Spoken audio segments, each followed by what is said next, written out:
Hey, hi. Hi. So, Sean, what are you going to do today? You talk. What's that? Okay. Today, we're going to make a lava lamp. So, what are the things that you're gonna need, Sean? First, we have the vegetable oil. We have the baking soda. We also have the vinegar. And, what's that you're holding? This is the green food color. So we're also going to use a little spoon and the light and a mixing cup and the glass where we're going to make a lamp like that. Okay, the first thing that Sean needs to do is going to put the baking soda in the glass. Okay. So, we've tried a lot of versions. We've tried mixing the baking soda with water. We've tried mixing it with the food color, but this one works the best.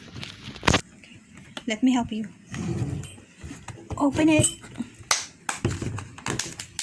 Okay. And then, go get the baking soda. Full. Yes. Full. Then put it here. It's okay.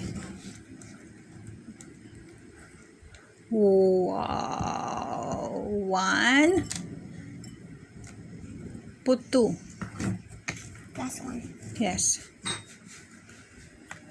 Another one. Wow, that's a lot. Okay. Let's put it on the side. Next, let's cover it.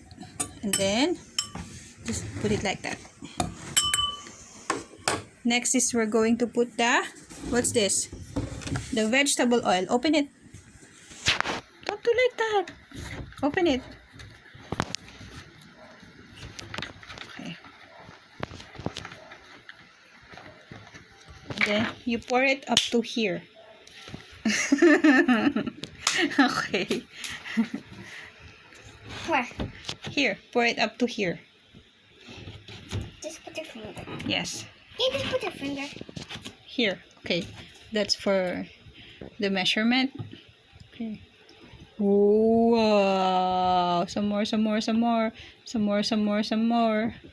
Some more, some more, some more. Okay. I think that's enough. Good. Next is we're going to mix the food color and the vinegar. Okay. There. Can you put a little of the food color there? I'll be the one to put this. Here. Just a little, mix a lot. Okay. And then, put some vinegar, Sean. Up to where? I'm gonna tell you when to stop. Okay. Here? Yes. Go ahead. Some more. I think it's enough. Okay. There. So, we're ready.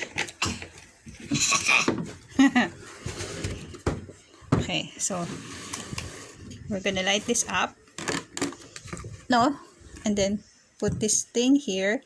And then, whoop, slowly. Okay.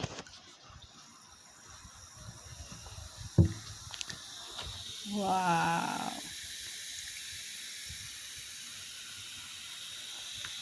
See? So, the baking soda and the vinegar are already mixing together. That's why we're going to have a reaction like that. Let's try to turn off the light. Don't cover it. But it's going to me.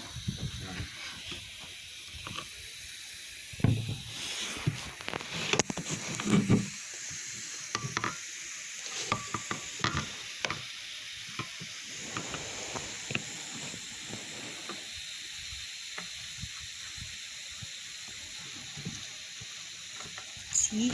It's nice.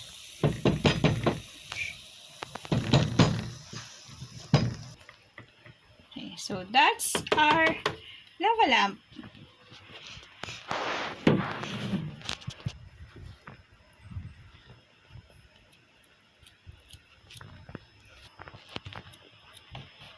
There, we open the light and almost done. So doing this, putting the baking soda at the bottom makes the reaction slower. So you get to see a longer reaction time. That's it for today. Thank you. Bye, Sean. Say bye. He's shy.